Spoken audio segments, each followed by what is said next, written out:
Jeez, this is bad. This is horribly distressing. Yeah, no, we should just go. Yeah. But before we do, we should introduce one of the funniest people we know. One of the oldest. Ethan Rubenstein. Thanks, guys. Yeah, I guess I'm what the kids call Unk now. I am a senior. It's my first time doing stand-up in 2 years. And I'm already remembering why I stopped doing it. But we're here now. You know, I was telling people that I'm a recovering stand-up, but tonight we're relapsing. All right? Yeah. So let's get into some bits here. Who's on dating apps? Anyone? No one? Really? I don't believe you. You guys are just too embarrassed. Really? Nobody? No, like woo for that? I was really.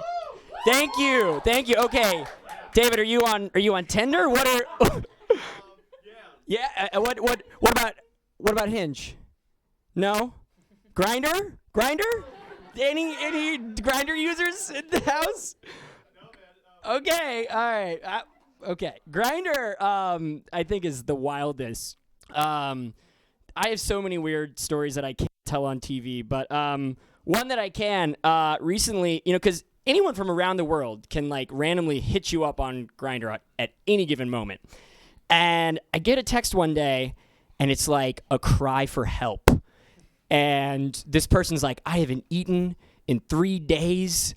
And I'm like, oh my God, you know, there are some resources around campus. Are you a student? Like how can I help? And he goes, no, I'm in Egypt. And my family is hunting me down in the streets because I'm gay.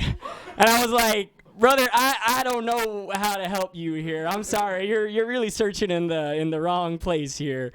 Some of the other apps, though, you know, like, for example, a phenomena I think that's really fascinating, specifically that I see on Hinge, like, every photo in the profile is a group photo.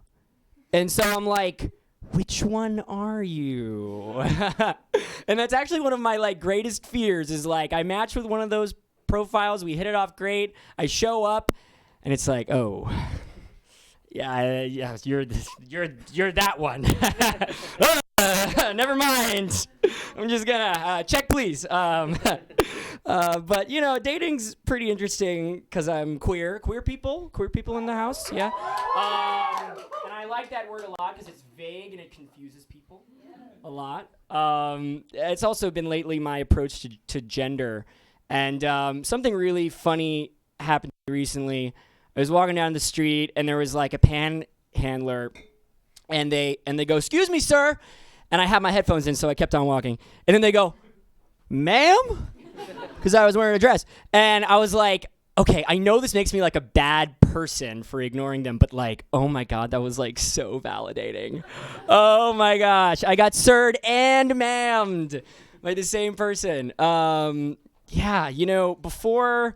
we reclaimed queer, at least I guess I knew that word. All I had to work with really was bisexual.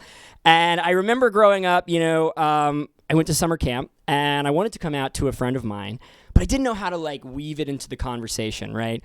So, you know, we're kind of talking about this, like, weird girl, and we're kind of, like, you know, talking about how... you know, how weird she is, and she barks at people like a dog, and I'm like, yeah, she's so weird. You know, I really hope she doesn't give bisexuals a bad name.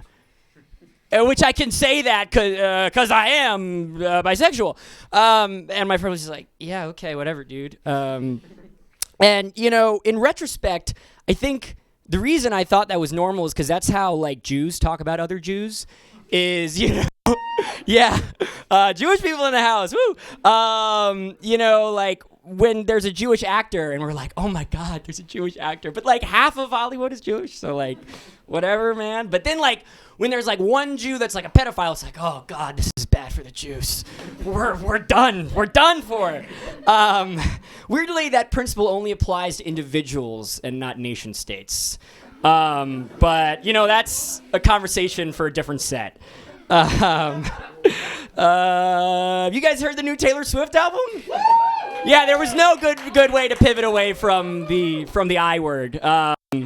But yeah, I have not heard it. But I do remember that announcement on the Kelsey Brothers podcast. It's like seared in my skull because I remember watching it on my phone and being like, "How did we get to this universe where like the first reaction to a new Taylor Swift record is like a football player going, oh, oh my God!" Like it was so jarring. It was like almost like I felt like cosmic horror.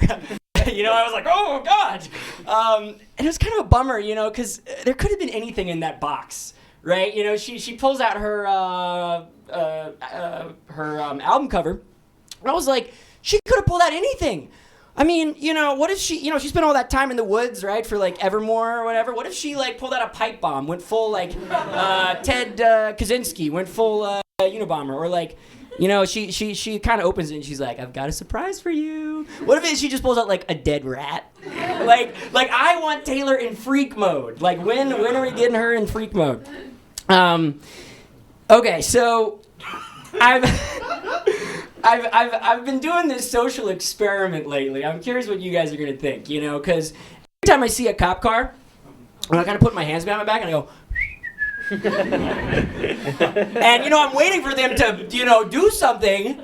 They never do, and that, my friends, is called white privilege. Okay, white privilege. That's a problem. If I'm doing this, I mean, that's a red flag, no? Yeah. Okay, what else have I got? Oh, okay. So, you know, one thing that really bugs me about movies is when there'll be a warning at the very beginning, and it's like, oh, warning, flashing lights. I'm like, oh, come on, spoilers. Like, I want to be shocked by the flashing lights, you know, but, you know, I get it. There's epileptics, people have seizures, they need to know.